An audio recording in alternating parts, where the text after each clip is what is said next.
Alright, gang, here we go.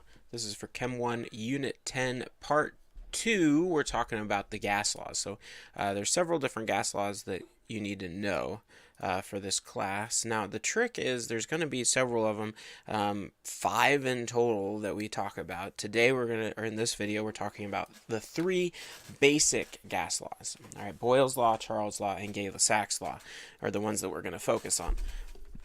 All right, so Boyle's law, and so essentially what we're doing with these gas laws, is just we're taking individual properties of gases, either the pressure, the temperature, or the volume, and we're going to change one of them and see what happens to one of the other two.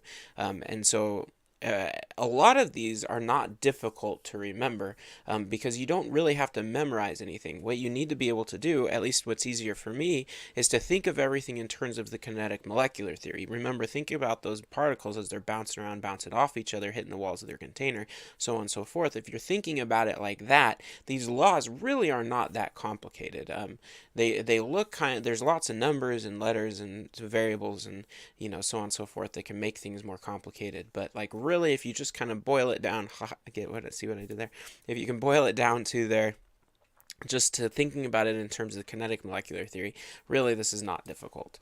All right, so Boyle's law looks like this mathematically. It says P1 V1, so this is pressure at state 1 times the volume at state 1 is equal to the pressure at state 2 times the volume of state 2. So P1 V1 equals P2 V2.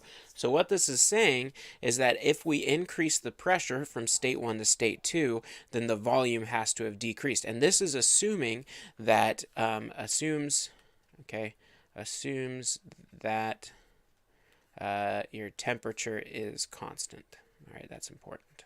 All right. So if you keep it at the constant temperature and you increase the pressure, that means your volume had to have gone down. Or if you decrease the volume from state 1 to state 2, your pressure would have gone up.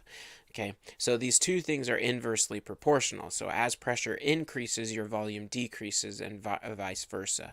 Okay, so if you think about it in terms of like a sealed syringe, so we've all played with these things before. Like if you had a cold, or sorry, not a cold, but if you had like some sort of stomach bug or something, you might have gotten antibiotics as a little kid, and they would have given you like a little syringe like this. Now you could imagine if you filled that thing up with gas and capped the end of it either with your finger or the actual caps they come with, and then you started to squeeze it closed in there, you can imagine this feeling that like the volume in there where you're squeezing it right here, this volume, okay, is going down, right? And as it goes down, it gets harder and harder to push against because the pressure inside that little thing is more, right? And so or opposite, you could take it and you could pull a syringe out, and then you can feel it getting harder and harder because that pressure is decreasing, and then you could take your finger off of it and you can hear it go or whatever sound it's going to make. So it'll, as the air comes back into the syringe. Okay, so then here, let's do a little practice problem with it. It says a balloon contains 30 liters of helium gas at 103 kPa. What is the volume of helium when the balloon rises to an altitude where the pressure is only 25 kPa? All right, so what we want to do is we're going to identify what these things are. So this is obviously a volume, okay, because it's in liters, right? So, and because it's what we're starting with, we're going to say that's our V1. All right, now volumes always need to be in liters, so that's in liters, so we're good to go. And then it says the helium gas at 103 kPa. So this would be a pressure, right? This is one of our pressure units we just talked about. So that would be our P1 because that's our state 1. And this is what is the volume of the helium when the balloon rises to an altitude where the pressure is only 25 kPa. All right, so this would be our P2 because this is our second state, right? So this is the second state of matter here. All right, so we're going to use Boyle's law. So, but we need to solve for V2, right? It says what is the volume, right? So this would be our V2, okay? So we're going to take our Boyle's law and we're going to rearrange it. Now this is tricky, and it might take you some time to practice it, but it's very important that you be able to do it like this. You would be tempted to just plug in these values and solve for it, but what I want you to do is rearrange this to solve for the variable you want. This will help you tremendously moving forward, and if you plan to take physics, this is a skill you need to master soon. All right, so what is the volume V2? So we're solving for V2. Well, in order to get V2 by itself, we're going to divide P2 on both sides. So we'll divide both sides by P2. right? This is just algebra, okay? So the P2's will cancel, right? And we'll be left with this. So that means if we rearrange it and write it opposite, that means our V2 would be equal to P1 V1 over P2. Okay, so now we've solved for that. Now we can take our guys and plug it in. Make sure your units match. Make sure your volume's in liters. We're good to go. They're both in kPa.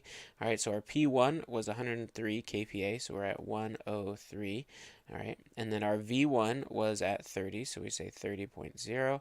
And then our P2 was 25. All right, so now we just plug this into our calculator. Say 103 times 30 divided by 25. We get 123.6. All right, and they all have 3 sig figs, so it'd be 124. 24, and it's a volume, so our units will be in liters. Okay, now let's think about this makes sense or not. So our pressure went down, right? And we learned that they're inversely proportional. So that means if our pressure goes down, our volume had to have gone up, and our volume started at 30 and ended at 124. So it did work like it's supposed to. Okay, so here's another way, just like picturing what's going on. So this is your syringe. These are your molecules that are bouncing around. Okay, and so as you pull up on it, they have more space. Your volume increases, so there's less chance of them hitting the walls of the container, so the pressure goes down. As we push down, they have less space, so these particles are going to be running into the container walls more often. Okay, so therefore the pressure goes up. All right, Charles' law is the next one here. Okay. Charles' law mathematically looks like this. It says V1 over T1 is equal to V2 over T2. All right, and for this guy, we're assuming, all right, that pressure is constant. All right. So our pressure is not changing, just our volume and temperature. Okay, so essentially what this is saying is that if your temperature increases, the volume has to increase, assuming your pressure is constant.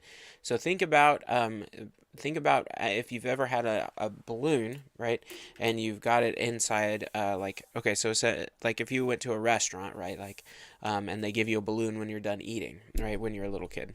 Okay, and you have it inside the restaurant. It's filled with air, right? And it's nice and big. And then it's winter time. You walk outside. It's super cold. That gas cools down and slows down, and because it slows down, the balloon shrinks. Right? Now the pressure is constant because the pressure inside and outside of the balloon are going to have to be the same, right? Because that's what makes the balloon have its shape.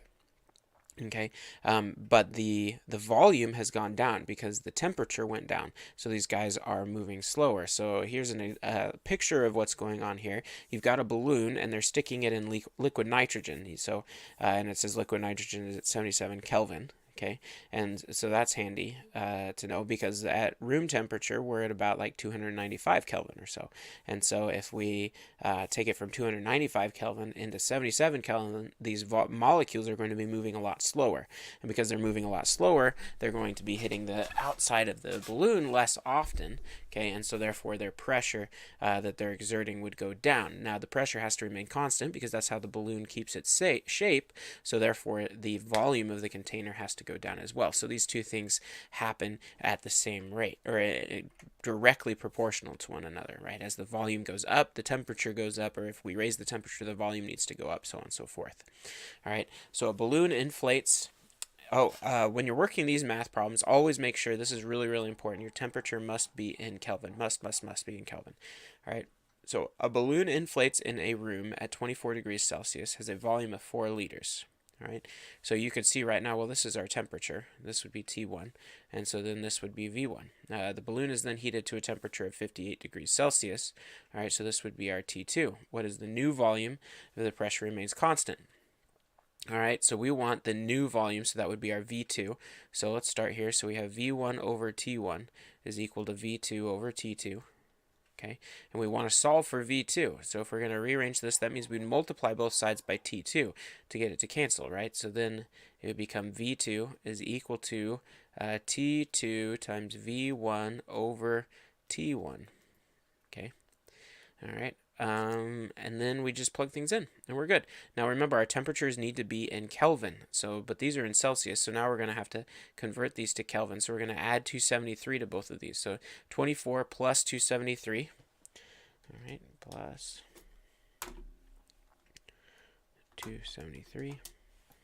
So we get, I don't know why I had to do that in my calculator. I could have done that one in my head. 297 Kelvin. Okay, and then 58 plus 273.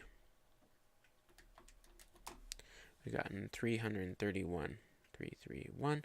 All right, now we can plug in our volume is in liters, so we're good. So T2 was 331. All right, V1 is 4.00.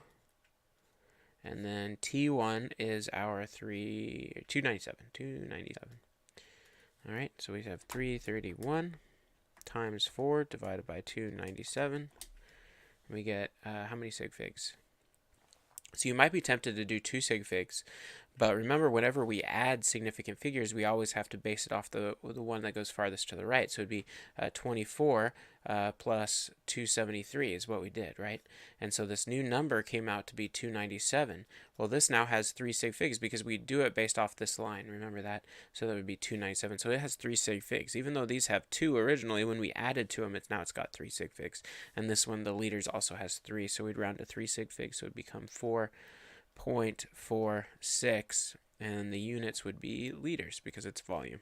Okay, and this also makes sense. It says these are directly proportional, right? So if our temperature goes up, our volume should go up. Our temperature went from 24 to 58, okay, and so our volume should have gone up, right? And it did.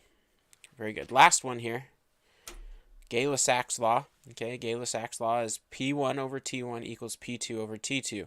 So this is assuming, okay, this is assume that the volume is constant.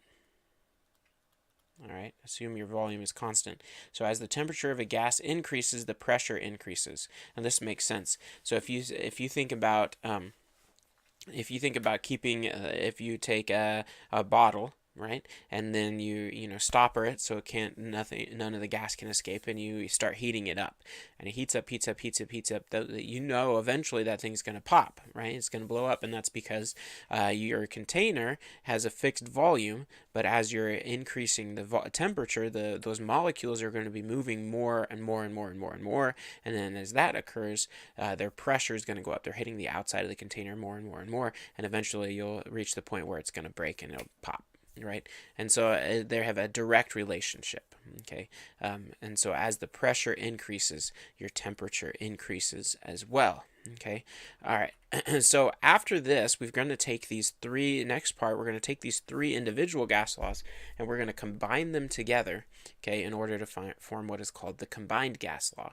All right, and so really, what I want you to know for these individual gas laws is I want you to be able to take these individual ideas and be able to tell me, well, if I have a system like a balloon and I increase my temperature, what will happen to my volume, et cetera, and be able to recognize which of the 3 laws we need to use and what their effects would be.